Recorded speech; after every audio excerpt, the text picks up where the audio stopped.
Good afternoon. Maria, can you confirm that everybody can hear me just fine?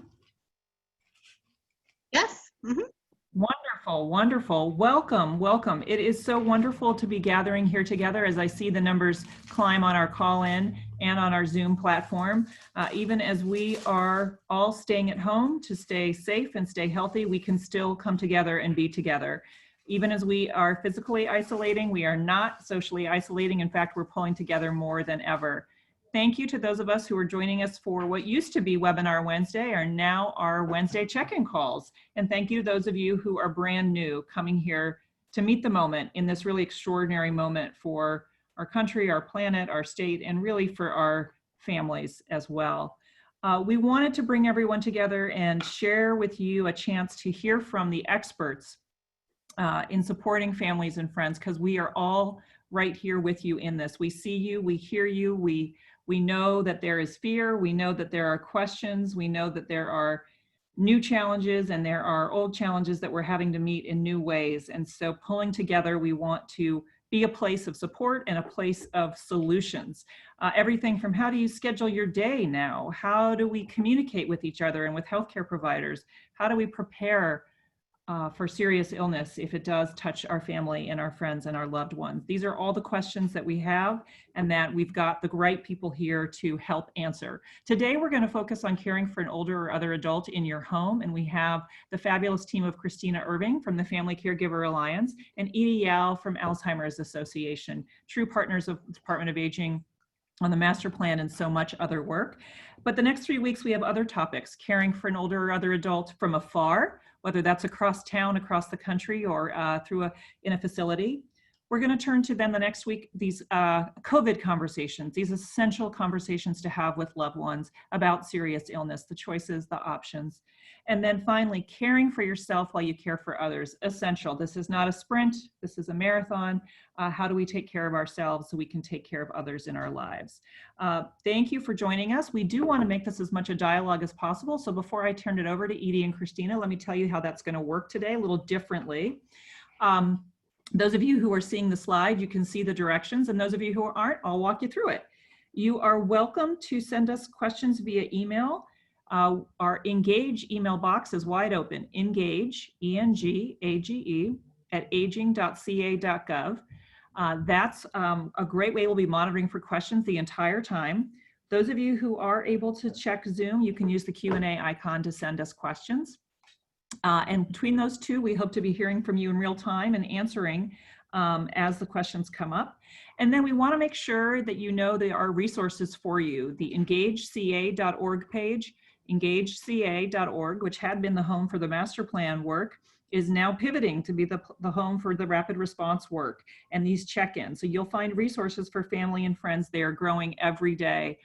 Again, resources for caring at home, caring in residential facilities, caring for yourself. So be sure and check there for resources. And then as always, our Department of Aging has that and so much more at aging.ca.gov. So with that, let's start the conversation. And again, thank you to all of you for joining us here today and for staying in good touch every day as we navigate this new world together. Thank you. Hi, thank you, Kim. This is Edie Yao, and I'm from the Alzheimer's Association. And I wanted to, first off, just address the term caregiver. Now, this is, many of us are caring for someone either in our family or a friend, and we often use this term caregiver. And what that term describes is simply that, a person who cares for an older adult or a person with a disability. You may be a seasoned caregiver, caring for your partner, spouse, parent, or friend. Or you might be a daughter-in-law, ex-husband, or neighbor who has found yourself taking on more responsibilities for this friend or family member. In any case, we consider you a caregiver. Now, we've spent a month, at least a month now, sheltering in place, and I've heard from many caregivers that they feel stressed or anxious under the current circumstances, and maybe they feel anxious about not being able to go out about their regular business, or perhaps pressure to stay healthy because they feel the burden to care for others I've heard this from many where they feel like if I get sick, who will take care of me or my loved one? Or just the unknown can cause stress. So it's important to recognize the things we can control and the things we cannot. I cannot control other people's behavior, but I can manage my own response. And so as we're talking about managing stress, I want you to just take a breath, a deep breath. This is what can help regulate our response to our surroundings. So just do this with me right now. Just take a nice, deep, smooth inhale through your nose.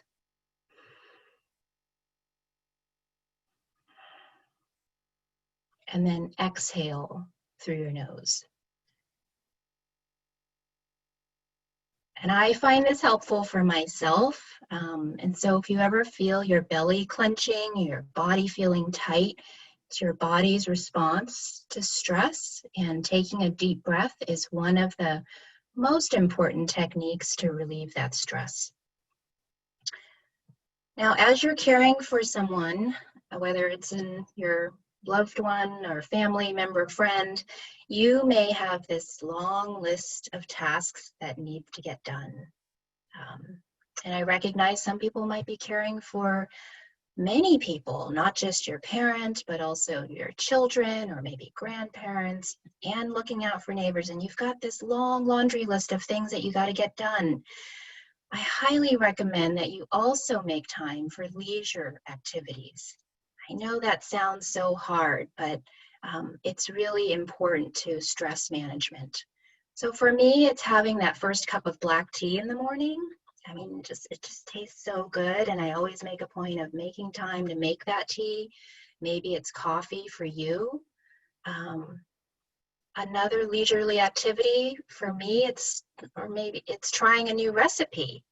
I can't tell you how many cakes and banana breads I have baked in the last 4 weeks than I have in my entire life. And I am not a baker, but most of them turned out decent.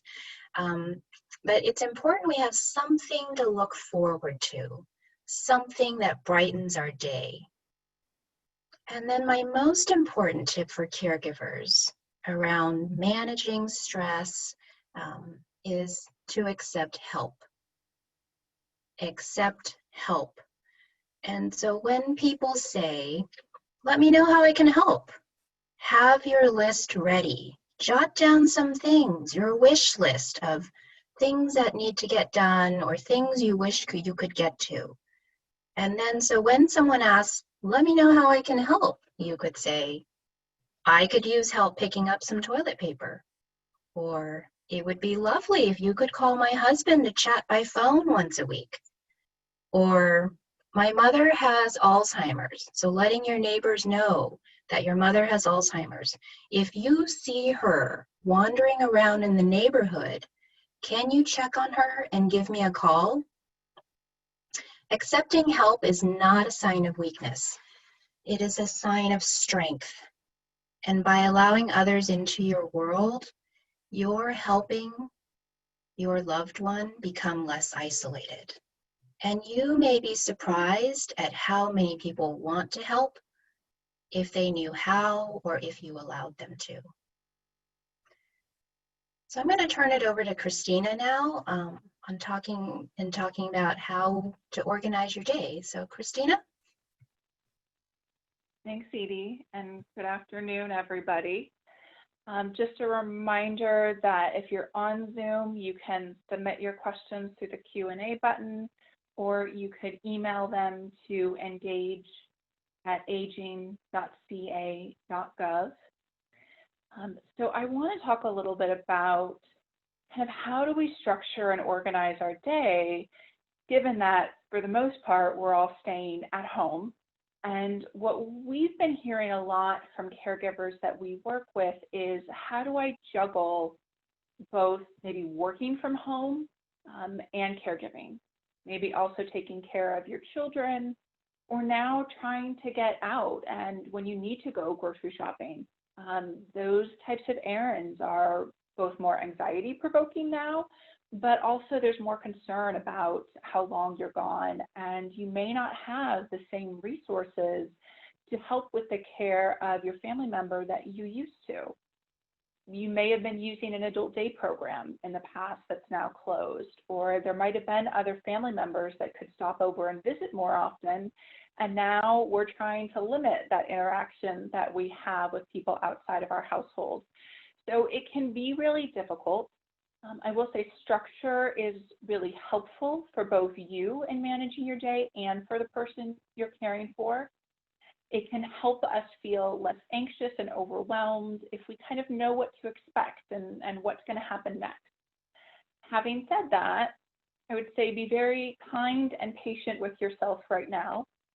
This is a overwhelming time, and there's a lot of anxiety, and there's a lot that you have to do and a lot that you have to juggle, and sometimes very small spaces.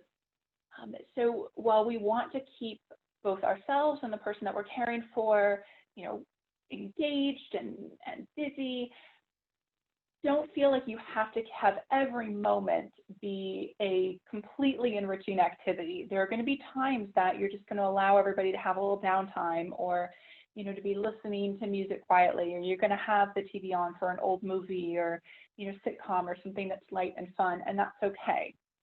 So allow yourself that balance.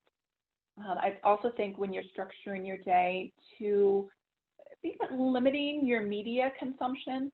You want to stay up to date and current about what's happening, but you may pick just a particular newscast or broadcast that you want to watch, but not to have it on all day long, whether it's the TV or the radio, because that can actually just lead to more anxiety. It is difficult to find activities at home to keep someone busy, especially if they have some cognitive impairment or maybe some mobility problems or difficulty with fine motor skills because of arthritis. And yet there are things that somebody can do at home. So you want to start by thinking about what are the things that are difficult for them, but also what are the things that they can still do. What are the things also that they enjoy doing, whether this is current hobbies, old hobbies, maybe the type of work that they used to do. And we want to take those activities and try and adapt them to what their current capabilities are. So if there's someone who used to enjoy things like knitting or crocheting, but they have trouble with the motor skills, you might find, larger needles to allow them to still knit or crochet. You might find some that are, not needing the needles in the same way, or other type of sewing that they might be able to do. Think about adapting housework. If there's somebody who can't, get up and do as much actively as they used to, can they still help with folding laundry or help with making meals? And maybe you're just limiting some of the tasks that they do. If you have any outdoor space or even just indoor plants, think about gardening activities. What are those things that they might still be able to do?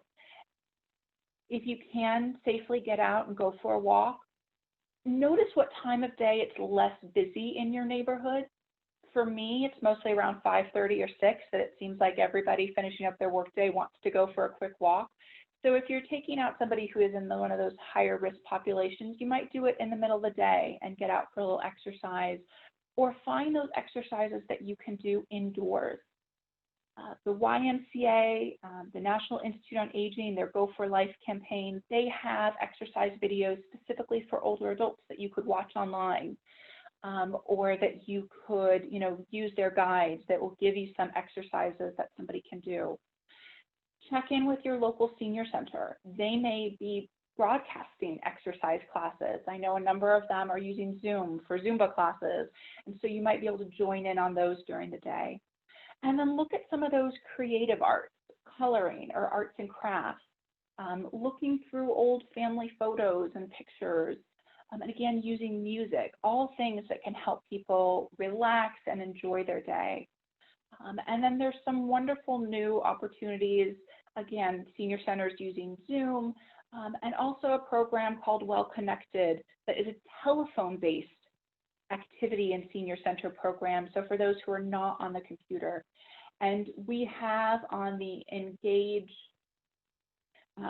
ca.org website, we have some of these activities listed as well as some others. So find those things that are most enjoyable for you and the person you're caring for, and just find some time to structure and schedule those throughout the day. And then I'm going to let Edie talk a little bit more about communication. Thanks, Christina. And I want to remind people that if you'd like to ask a question, you can click on the Q&A icon if you're on Zoom, or you can send an email at engage@aging.ca.gov.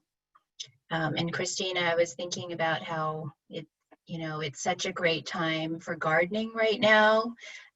So planting new plants or seeds, or even indoors to get potted plants. So it's such a great thing, because then every day you can watch it bloom or watch it grow, and that's fun in itself.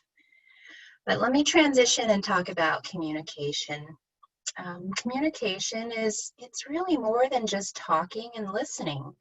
It's about sending and receiving messages through our attitude and through our tone of voice, our facial expressions, and our body language. So communication is a way to express ourselves and how we relate to each other. And my two important messages for communication, especially for now, is keep it light and keep it simple. So as Christina said, we want to minimize the news consumption. We need to know it, but maybe we don't want to talk about the news all the time with the person we're caring for. We don't want to worry them.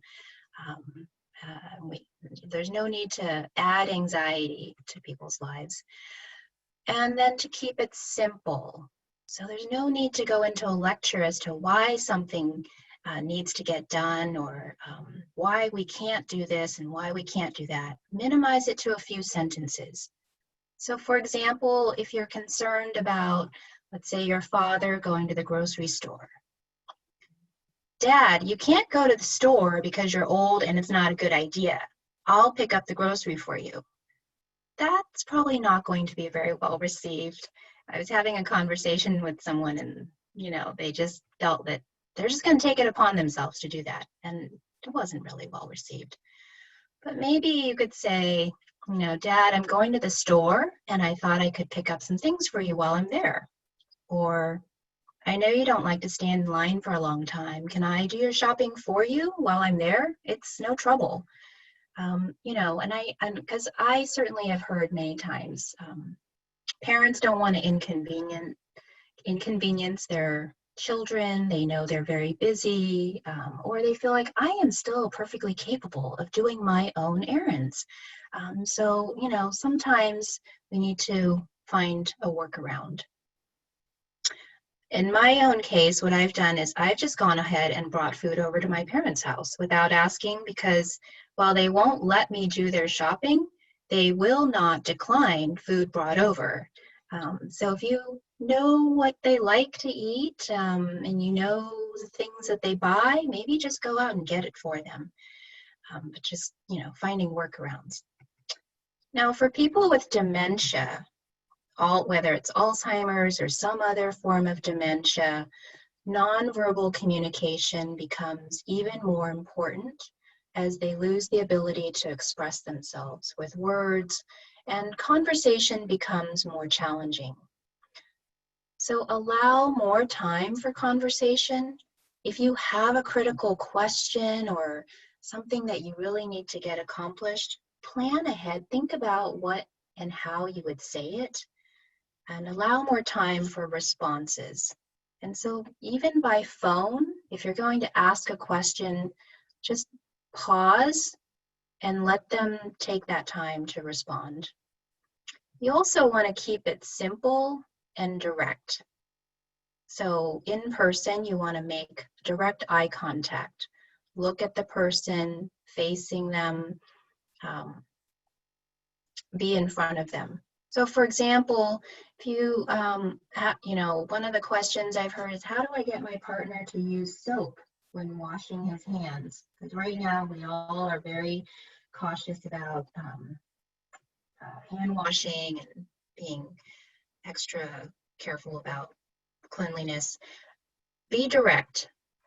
Frank, use the soap when washing your hands. Or you could do it together to model the hand washing. And if you're washing your hands together, maybe you end up slathering some soap on his hands in the process. That might be another approach. You could also consider writing reminders and posting them near the sinks. The other suggestion for communication, particularly with people with dementia, is to appeal to their emotions rather than using logic. So for example, your partner forgets about social distancing and sheltering in place. The person might want to, forget that they need to stay home, that they can't go out and do all of their regular activities. You could say, I know you miss your friends and want to help out at church. I miss them too. Let's bake some cookies to hand out to volunteers. And then the last thing I would also remind people about communication is to evaluate and reassess. So ask yourself, how did that go? How did the conversation go today? How did that big question or big task I needed this person to do, whether it's bathing or getting something accomplished, did it go well? If it did, great. Keep doing that. You keep using that method. If it didn't, try another angle next time or send a different messenger. A woman I knew, a friend of mine, Tina's sister developed Alzheimer's, and Tina knew she wouldn't listen to her if she tried to discuss moving or finances, but she would listen to their other sister. So she would have her other sister have these difficult conversations because she wasn't going to listen to Tina, but she was more than receptive to her other sister. So sometimes you have to be creative in finding new strategies or, again, a different messenger. And so now I'm going to turn it over to Christina to talk about emergency planning. Great, thanks, Edie. And again, send those questions in and engage at aging.ca.gov or through Zoom, through the Q&A. And we've seen that some are coming in, and we'll make sure that there's plenty of time to address questions. It's really important right now to think about kind of our backup plans and emergency plans in case either you get sick or the person you're caring for gets sick. And this has been something we've been hearing about from a number of caregivers that's causing them additional anxiety and worry. And as Edie mentioned at the beginning, there's a lot we can't control right now, but if we can take a look at those things that are within our control, that helps with some of those feelings of powerlessness. And so figuring out what are the resources, what are the services that are available, and how do I make sure that there's something in place when I need it.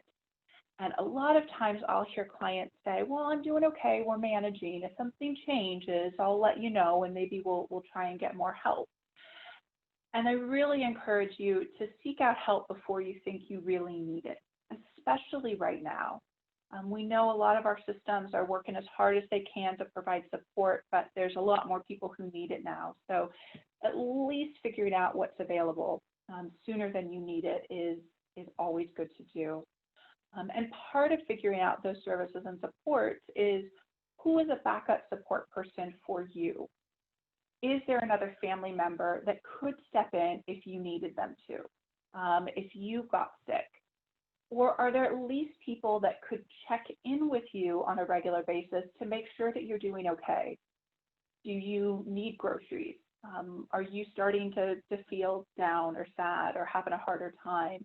Or are there any symptoms or health issues that are coming up for you so that they know how to support you, and also if there's a need to provide more support to the person that you're caring for? So think about your family, friends, even neighbors. Not everyone's going to be able to provide the same level of support or backup, but it doesn't mean that somebody couldn't be just that check-in call, just to make sure that everything's going okay. And given the fact that we can't physically see each other as easily, think about this network really broadly. The people closest to you might not live nearby, but they could give a phone call or even a quick text message or a video chat just to see how you're doing. So try and set those things up. In case of an emergency, Adult Protective Services is an option if something happens to you and there is no backup for the person that you're taking care of. They are somebody who would be able to help identify home care or community resources or community services that might be available. And then there are other community-based programs that may be resources for you, depending on where you live. So the CDA website and engageca.org, it has information about how to find your local adult protective services. You can also always call 211, and that will help you find your local area agency on aging.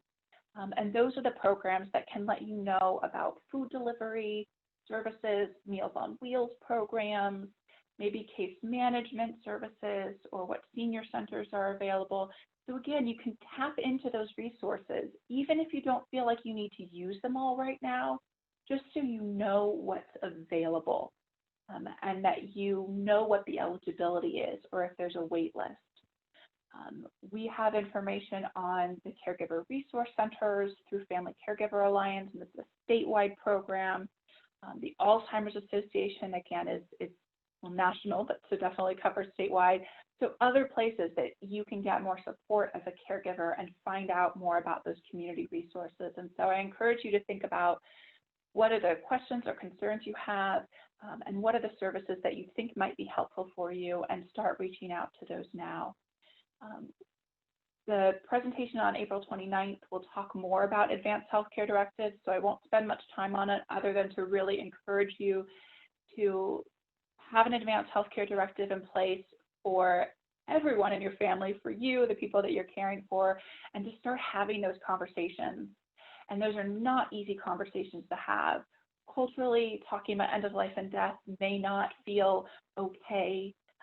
Sometimes we don't want our immediate family members to be the ones making decisions. There are other people who are more supportive and that we think would be able to follow our wishes better. But that's why it's really important to have these conversations now. And when we're thinking about somebody who might have to step in and make healthcare decisions for us if we're not able to, or even if, again, the person you're caring for, if they get sick, if they go into the hospital, and we know right now visitation is extremely limited, if not impossible, and if you're not able to be with them, what's the information you want to make sure gets passed along? So find some method, whether it's a notebook, a binder, some sort of electronic personal health record, but to keep track of a current medication list, your doctor and insurance information, and a major health history, surgeries, allergies, all that type of information, both, again, on yourself and the person that you're caring for, so that if one of you went into the hospital, those medical providers would have that important information. You might even think about, for the person that you're caring for, particularly if there's any sort of cognitive impairment or dementia, what are the things that are important to know about them that might help them relax or feel more comfortable if they're surrounded by people that they don't know? So find a way to pull that together so that you have something in place that could go with either one of you to the hospital, or that would be available for a backup person if they needed to step in and help with care. But if you have that, which is great, you then need to make sure that other people know where that is, or that they have that information as well, that you've shared it with them. So thinking back to those backup people, even if they're not going to be able to step in and take over care, can they at least have that information to share with Adult Protective Services, with the emergency room or the hospital, or anybody else who might be stepping in and needing to help manage care? So these are the things that we can do now that can help us prepare in case something happens. We want to take all the precautions we can to prevent ourselves from getting sick, But should anything happen, these are good backups in place for us to have. So with that, we want to make sure that we open it up and have time for questions from you all. Again, either through the Q&A button or by emailing them to engage@aging.ca.gov. Okay, great. This is Carrie, and I'm going to be reading some questions that we got emailed to us and in through the Q&A chat box. So keep those coming, and we will try to get to as many questions as we can. The first question is from a millennial caregiver who sent the question in ahead of time. She said, "My father is very, very fearful and anxious since the COVID outbreak. Specifically, he can't stop worrying about running out of food. No matter how much food we buy or how much I reassure him, he is still fearful. He is so worried he stopped sleeping. What can I do?" So Christina or Edie, do either of you want to respond to that? I'll start, and then Edie, feel free to Sure, add to yeah. it. I think, those worries are understandable right now. I think there's a lot of increased anxiety that people have, a lot of fear about, getting sick and about the resources that might be available. And food is definitely, it's a very kind of innate resource. So we feel like if we don't have that, are we going to be okay? Are we going to be safe? So I think, we can try and encourage somebody, really listen to what their concerns are. Our instinct sometimes to say, well, look at all the food in your kitchen, we have enough. But sometimes just giving somebody that space to be able to say, tell me more about what you're scared about. What are you worried about? Allow them to talk a little bit more and open up a little bit more. We may find that there's something else underlying that fear. Maybe even asking the question, can we brainstorm together? Is there something that would help make you feel more comfortable, that would ease your worry a little bit?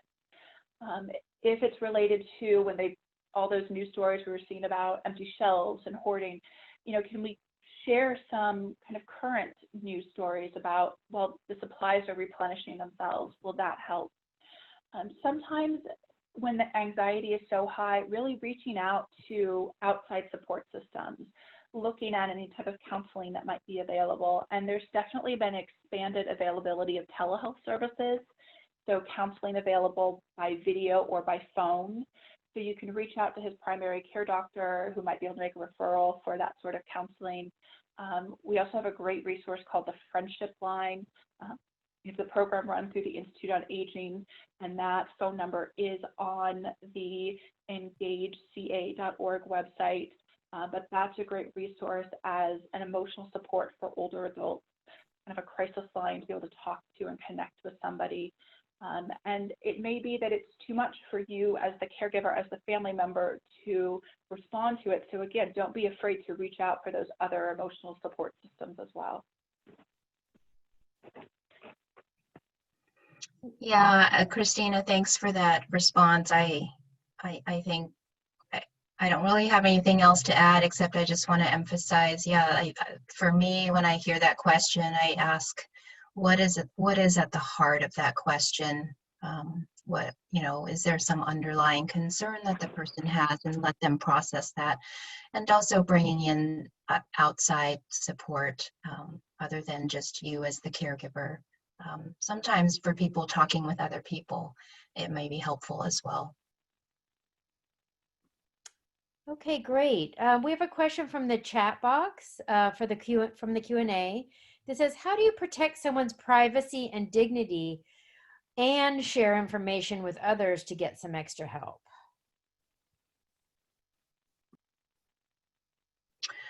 So how do you protect someone's autonomy and dignity and share information with others to get some extra help? Well, so I think it depends on the circumstances and the person, but you could certainly start with the people you're familiar with.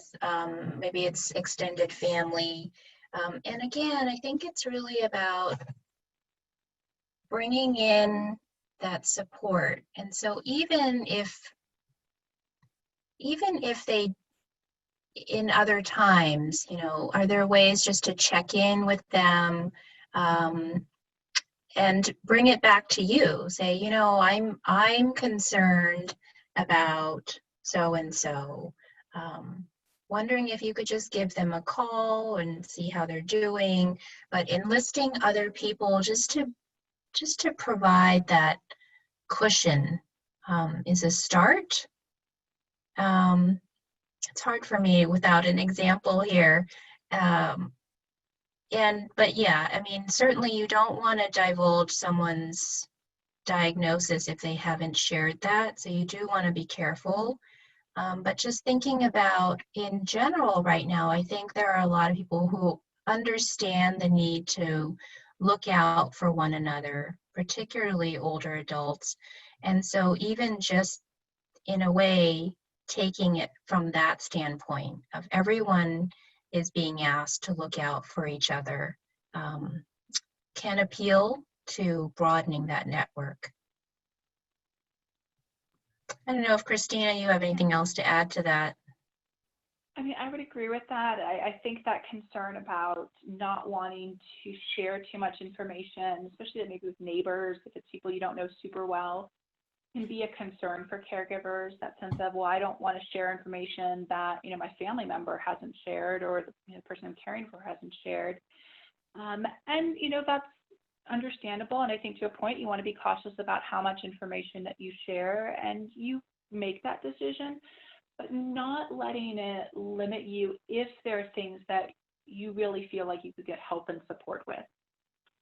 So it doesn't mean you have to give every nitty-gritty detail about the other person, but to be able to say, you know, my mom has some health issues, or, you know, my partner or my spouse is having, you know, some health problems. And so given everything right now, I just want to make sure that someone can check in if needed. So would you be willing to, you know, kind of give me a call, or can we send a quick text every day? And if something happens, you know, this might be who you could reach out to, or, you know, this is kind of the doctor's office, or here's somebody else who might be an emergency contact. So you don't have to give a lot of specifics necessarily, but it's also important to make sure you're getting that support. And I know that can be a fine line and a really difficult balance for some people. In some communities, especially kind of tight-knit cultural communities, people talk and everyone knows each other, and so you might be hesitant to share too much. But if you feel like it's something that you need, both for your own emotional health and just to have this backup, you might think about what do I feel comfortable sharing in a way that allows us as best as possible to meet both of our needs, both for their privacy and for that support for myself. Great. This is another question from someone who emailed ahead of time. And she says that my question surrounds safety protocols for caregivers and family members in the home. Who is training the caregivers? And are there a list of trainings or questions that families can use when they're working with a new caregiver in order to protect from contagion from the virus?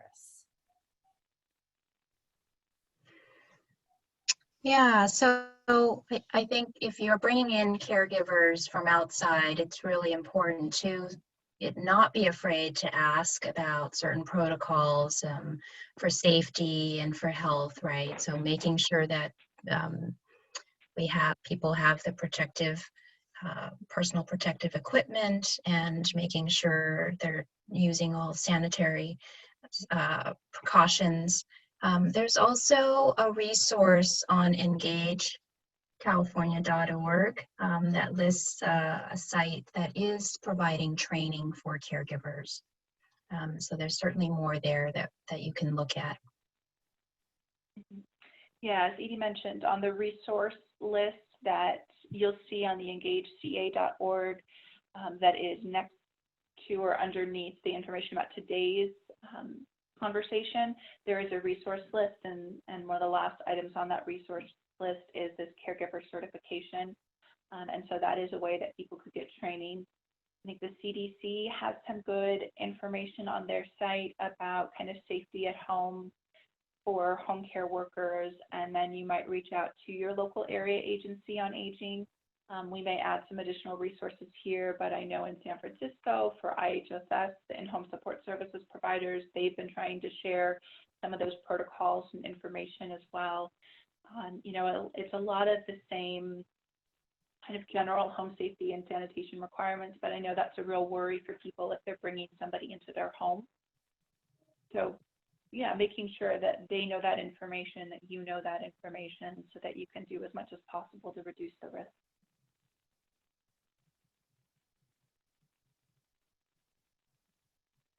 Okay. Another question that's come in is, I'm looking for activities that do not include the use of a computer or sitting down for my father who wants to be active.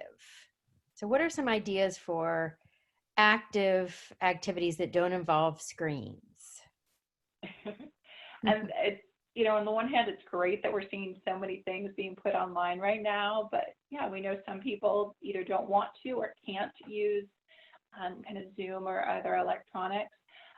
Some of the exercise programs that are available, again, around the NIA's, their Go for Life series, they have some sample exercises that you don't have to watch, but you could just print them out, or if you're able to take a look at them and maybe show the other person how to do them so that they don't need to be watching a screen of any kind. So you can get some great exercise ideas that are, again, specific for older adults.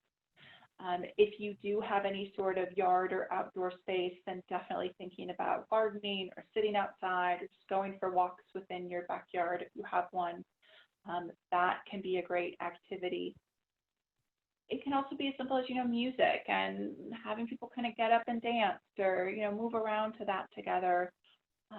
Arts and crafts type of activities, you know, and those are supplies that you don't have to necessarily go buy. You might have things around the home and looking at pictures, household chores of any kind, simple things just to, again, kind of keep somebody busy. Or, you know, if you have like a garage and you want to have somebody help with sorting and cleaning things out and putting things away, you know, again, you have to adapt them based on their abilities and what feels safe. But those might be things as well that somebody can do. I don't know if Edie, if you have any other ideas. Yeah, no, I think those are all good. I think this is the time where we do have to get very creative. But I understand the need, you know, even myself, it's like, can I do anything other than being on the computer when I'm not working? So luckily, you know, if you can get outside, I think that's a great option. But also maybe enlisting some other people. And I think the phone is underutilized, and I think more people are picking up the phone now to talk to others. So that's another great way to pass the time. Okay, so we have a lot of questions about COVID and how it impacts people. One is, are people with dementia more at risk for COVID-19? And another one asks if COVID-19 causes further deterioration in cognitive function. Yeah, so I know we've gotten questions about COVID-19. I'm sorry, I'm I'm digressing just a little bit, but I know we've gotten questions about COVID-19 and dementia in particular, whether people with dementia are more susceptible to COVID-19, which is not true as far as we know. Certainly, if someone has COVID-19, it may exacerbate the cognitive impairment. But in terms of whether someone with dementia is at greater risk, we don't have any evidence of that so far.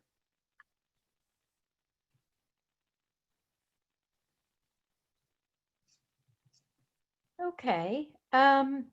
Another person asked, how do I find low cost or no cost care for a person with a disability during the shelter in place? I would say start out by connecting with your area agency on aging. And again, you can call 211 to reach that and ask about what sort of resources are available that help provide in-home care that are free or low cost. The most common one is for people who are on Medi-Cal, which is the in-home support services program. So obviously it has very specific eligibility, but your local area agency on aging will be able to get you to that department who can help explain that information for you. There may be funds for short-term respite care through the Caregiver Resource Centers or through the area agency on aging. So again, you can always start there and they can help direct you out or reach out to the Caregiver Resource Center where you live. Those are always short-term. The in-home support services program is the more long-term. There may be other community-based programs that can help with that, but those often vary depending on the county that you live in and whether there's other programs or services. So that's probably your best place to start, is with your local area agency on aging. Great, those are great resources. We have a question in the chat box. How do we help someone who doesn't want our help, who thinks they're a burden, doesn't want to be bothered? Oh, sorry, I misread. Doesn't want to be bothered. Sorry. Yeah, and I think we see this often, right? People don't want to be a burden, or they want to maintain their dignity and not ask for help. But so I think it's really about initiating that support, making friendly phone calls, just to chat, say, hey, just wanted to see how you're doing, and not make it all about you helping them, but there is some reciprocity in there. My neighbor is 82 years old, and I have become good friends with her, and I've essentially become her caregiver. But it has been really shaped around, and I end up doing quite a bit to support her, but it's never been positioned as I am helping you. She realizes I'm helping her, but it has been very gentle, and oh, I'm gonna go to the store, can I pick something up for you? Or I just come over and bring some food without her asking for it. So sometimes it just takes us initiating that step without waiting for them to give us the prompt, if that makes sense. And in terms of bringing in other people too, right? So letting other family members know that person could use a friendly chat or a friendly phone call. So just broadening their world a little bit. And I think, Edie kind of mentioned this before about, a parent who may be saying, oh, I can go to the grocery store. I don't need you to do it for me. And this is actually a common one I've been hearing both from coworkers and friends, where they're trying to help out and limit the older adults' kind of exposure. And yet these are activities that this person is used to doing and wanting to do. So sometimes it's, I don't want to be a bother, but it also might be, this is something I like. I like being able to get out. I know kind of the cashiers at the grocery store or the people at the coffee shop, and I want to do those things. So it can be from both places. But one thing that can be helpful for the caregiver, the family member, the concerned individual is to be able to say, I really worry. Right now, given everything, I really worry if you go out. It would ease my worry if you let me help you. I know you can do these things. I don't doubt that. But I would feel better right now. And could you do it for me? And, it doesn't always work, but sometimes it may allow the person to, let go of a little bit of that control and realize that it's not a burden. It's actually something that makes your life a little easier. So it's something that they can give to you and do for you. So for some people, that's another way that can help. Mm-hmm. Right. Or if you're thinking about grandparents, maybe it's, they may do anything for their grandchildren. And so maybe saying, well, you know, the grandson, let's say Leo really wants to walk your dog, you know, maybe then they'll say, oh, sure. But if you asked, they'd say, I can walk my own dog. Okay, we have some other great questions. Here's one from the Q&A box. It says, are you aware if there are any online resources to keep those with dementia engaged in a group activity online so that caregivers can have some time to get things done, like shower, cook, etc.? Yeah, so asking about, so we've gone back to the computer. Asking about online resources. I know at the Alzheimer's Association, we've been collecting some online resources. You know, for example, zoos are offering live streaming of the beautiful animals that they have. That's one example. I think there are a number of resources online that may be engaging for people. I would also just caution that it depends on the person, that not all people with dementia are going to find something online engaging. If they didn't do computer programs before, I'm not sure if they would now, but it's always worth a try. And that's one of our key messages here, is just trying out different approaches, different activities to see what might work one day, and it might not work the next day, but it's always worth a try. So I would suggest going to the Alzheimer's Association or contacting us for more ideas and resources for online activities. And then we may also have it on engagecalifornia.org as well. Okay, so we Yeah, have there's one definitely more question. Oh, sorry. Christina, you have Oh, I was something. going to say, there's some of those resources definitely on the handout for engageca.org. So take a look at those. I think, as Edie said, it depends on the person. It might be that they need somebody to do it with them, but it's good to try. And I think there's the live streams of zoos and the Monterey Bay Aquarium and national parks and museums are all great programs that are out right now. Okay, great. This one's also related to the computer and is probably appropriate considering so many people are on the computer more than they ever have been. So this is specifically for Edie. How do you approach when an older adult, 80 plus, is the one doing cyberbullying, toxic behavior, and refuses to take no as an answer? Does not realize how toxic this behavior is by current definitions or internet etiquette? That's a tricky one. That is a tricky one, and I think we've seen some of that through social media, and I've seen some of that on platforms like Nextdoor. And you know, I think, for one, you don't want to engage that kind of behavior.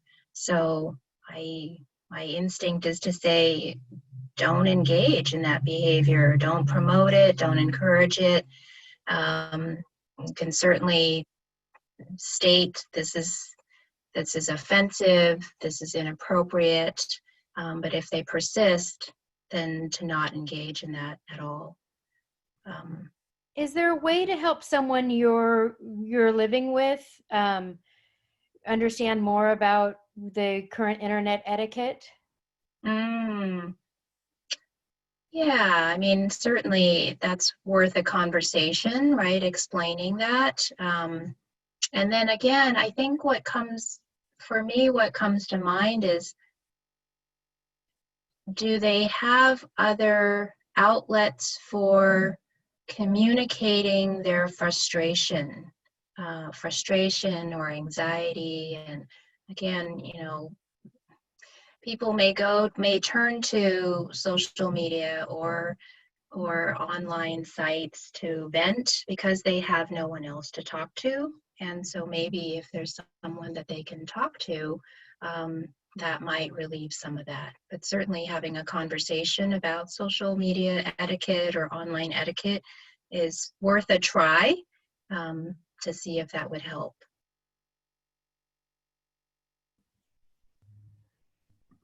Great. I think we have time for a couple more questions. So if you still have a question, please put it in the Engage question and answer box. But we have this one. Let's see. What would happen to the person I'm taking care of if I become sick and possibly need to be hospitalized? I know Christina addressed that a little bit, but maybe there's more you'd like to say on that? Yeah, I think, that's where having some backup people, think about, is there anybody else who could step in, who could help out if you were in the hospital? If you don't have any family members who could actually step in and manage the care, this is a really good time to figure out, are there home care agencies? Are there in-home care programs that your family member might be eligible for that you could connect to now as a backup? Is there somebody who, again, even if they can't step in and provide care, that could help make that contact, who has the information about what's needed in terms of care for your family member, has those phone numbers for those resources? So as much as you can try and make some of those connections, both within kind of your informal support system and within some of these formal social service programs, reach out now, just find out what's the availability, what would that look like? And then again, kind of backup would be adult protective services. If the onset's really quick or you haven't been able to put things in place and you have someone at home who could not be left home alone for long periods of time and would need support, that's a resource that you, or if you have somebody else who could make that call for you, could call and say, we have this person at home who has dementia, who has Parkinson's, and this is the type of care that they need. So as much as you can document that ahead of time, I think the better. You might also think about putting in your wallet a card. There are also ID bracelets for this, specifically through Medical Alert, that says, I'm a caregiver for this person. Here's either an emergency contact person or this is what they need at home. So if, say, you were in the grocery store and something happened and you went to the hospital, that emergency providers would know there's somebody at home that we need to check on. And so they might either call an emergency contact or they might reach out to adult protective services if needed. Yeah, and I also want to make a plug for Safe Return Medic Alert for people who have dementia, that's an important resource as well, particularly for people who may wander or otherwise, but it is for caregivers too, that they can use that. Great. So we're getting close to the end of our time here, and I just want to close by thanking, on behalf of California Department of Aging, thanking the Alzheimer's Association and Family Caregiver Alliance for partnering with us on this call. Thank all of you for attending and for your great questions. And I also want to make a plug for, we're going to be having another session next week, 1 o'clock, same time, where we're going to be talking about caregiving from afar. So that could mean from afar across town, across the country, or in a skilled nursing facility or residential care facility, like assisted living or boarding care. So we really hope that you all stay tuned and log in for that one. And you can continue to send questions that you have to our engage@aging.ca.gov, both on this topic and on next week's topic, caregiving from afar. Thank you, Edie and Christina. And we will close now. Thank you. Thanks.